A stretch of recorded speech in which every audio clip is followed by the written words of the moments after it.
Hello students, learning new things will refresh your mind. Now let me try to refresh your minds and thoughts by telling something about groups in abstract algebra. This is my outline.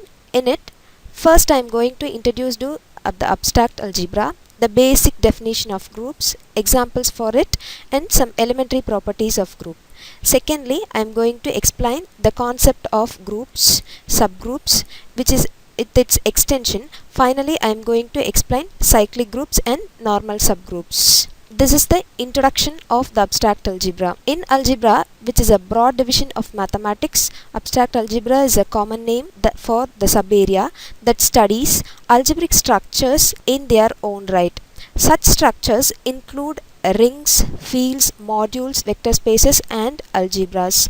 Modern algebra generally covers real numbers, vectors, and matrices, tensors, complex numbers, quaternions, etc. Next, I am going to explain the definition of groups. A group G with the binary operation star is a non-empty set which should satisfy the following condition. First condition is closure property. For all the elements A and B in G, the element A star B should be defined in the group G. Then only we can call for all the elements in G, the closure property is satisfied. Next property is associativity. For any elements, for every 3 elements in G, we should have this condition: A star B star C is equal to A star B star C. If it is satisfied, we can say for all the elements in G, we can have the associative property. The next property is identity. Identity is nothing but identity element.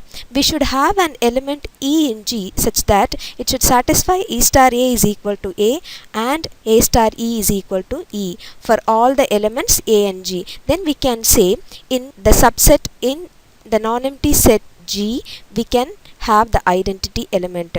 Finally, the property is inverse property. For each and every element A in G, there exists an inverse element A inverse in G such that A star A inverse is equal to E and A inverse star A is equal to E. If it is satisfied, then we can say each and every element in G is having an inverse in G.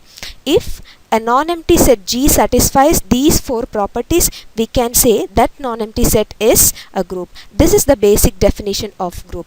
Next, we move on to the abelian group, which is nothing but the extension of a group. A group which is satisfying the above 4 properties should have the property A star B is equal to B star A for all the elements AB in G. If it is satisfied, then we can say the given group is an abelian group or a commutative group, because the property A star B is equal to B star A is known as commutative property.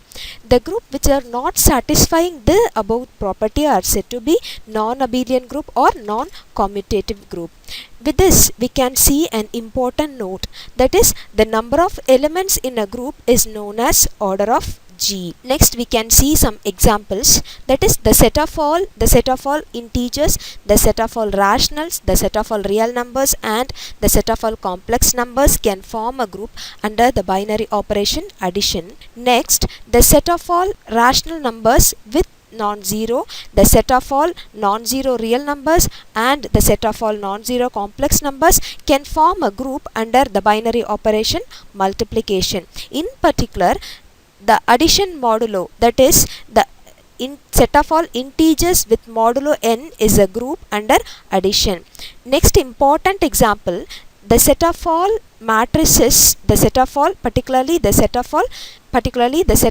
square matrices with its elements in R is a group under addition, but particularly we can say the set of all square matrices with its elements in R is not necessarily a group under multiplication, because we cannot have the inverse element of every element, that is, we cannot have inverse of each matrices in the group in this in this set. So we can say the set of all matrices with its elements in R is not necessarily a group under multiplication. Finally, The set of all integers is not a group under multiplication because the element 0 cannot have an inverse, so that the set of all integers is not a group under multiplication. Next, we can see some elementary properties of the group.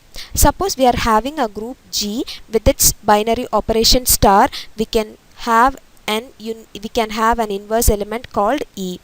But this inverse element is unique for all the groups, because we can have E star A is equal to A, which is equal to A star E. So that we should say E is a unique element in G. For all A belongs to G, there exists a unique B belongs to G such that A star B is equal to E, which is equal to B star A. This is nothing but for each and every element, inverse is unique in the group. The next property is A inverse the whole inverse is equal to A for all A belongs to G. The final one is A star B the whole inverse is equal to B inverse star A inverse for all AB belong to G. And we can move on to the next topic, subgroups. A subgroup of a group is nothing but a subset of the group which should also satisfy all the above four properties with the same binary operation what group is following. This is what I have given. A subgroup of a group is a subset of the group which contains the identity element, is closed under the group operation, and contains the inverse of each of its elements. Then for every group there will be necessarily two subgroups.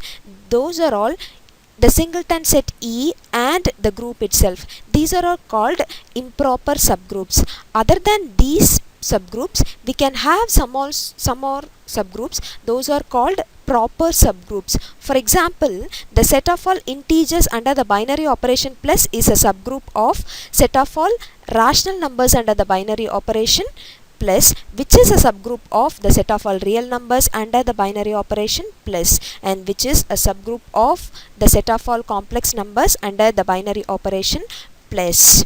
And these are some important notes on subgroups. Suppose we are having a subgroup H of the group G, then the identity element of H is the same as the identity element of G. For each A in H, the inverse of A in H is the same as the inverse of A in G, because we have already seen for each and every group the identity element is unique and the inverse of each and every element is unique, so that we are having these two properties. Then order of H is less than or equal to order of G. That is, for each and every subgroup, the number of elements in a subgroup is always less than or equal to the number of elements in G. Next, we can move on to cyclic groups. Let G be a group and let A be any element of G. The set formed by the set of all x in G such that x is equal to a power n for some n in Z. If the sum of elements in the group G is satisfying these condition, the set is called a cyclic group generated by A. The group G is called a cyclic group if there exists an element A in G such that G is formed by the element A. In this case, we can call A as an generator of G.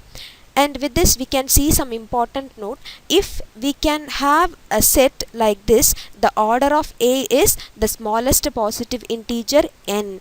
That is, if we can have a smallest positive integer n satisfying a power n is equal to E, then we can say the order of A is the smallest positive integer n. If no such n exists, then order of A is known to be infinity. Then some important properties of cyclic group. Any cyclic group is abelian and every subgroup of cyclic group is cyclic group, because subgroup is satisfying all the properties of the groups, so that every subgroup of cyclic group is always cyclic. A cyclic group can have more than one generator. For this we can see some example. That is, if we are having the addition modulo of 7, that is integer modulo 7, which is having the elements 0, 1, 2, 3, 4, 5, 6, is cyclic of order 7. Just we can see 1 generates Z7. If 1 plus 1 is equal to 2 and 1 plus 1 plus 1 is equal to 3, in the same way if we are adding 1 4 times we can have 4, and if we are adding 1 7 times by the modulo property we will have 0. So Z1 power 7 is equal to 0. That is, 1 can generate the whole Z7, the whole Z7 group. That is, we are having 0, 1, 2, 3, 4, 5, 6, all the 7 elements. In the same way, 3 also can generate Z7. That is, 3 plus 3 is 6, 3 plus 3 plus 3 is 2. In the same way, if you are adding 3 4 times, then we can have 5, and if you are adding 3 5 times we can have 1, and in the same way if you are adding 3 7 times we can have 0. So all the elements of our group has been generated. So Z7 can be generated by 1 and also 3. So a cyclic group can have more than one generator. Next, the final one, normal subgroup. Let G be a group and let N be a normal subgroup of G, then a subgroup N of G is called a normal subgroup of G if AN is equal to NA for all A in G. That is, we can see some examples. For any group G, the singleton set E and the group itself are the normal subgroups of the group G. Then NZ is a normal subgroup of the set of all integers modulo with the addition operator is normal. And in the same way, since any cyclic group is abelian, any subgroup of a cyclic group is normal. The very important property of the normal subgroup. And with this itself we can see the extension of a normal subgroup, and which is nothing but the quotient groups. Let N be a normal subgroup of G, then the group G by N is called the quotient group of G modulo N. And with it we can see some note, the quotient of a non-abelian group is non-abelian. And with this I am going to end my lecture about groups. Thank you, students.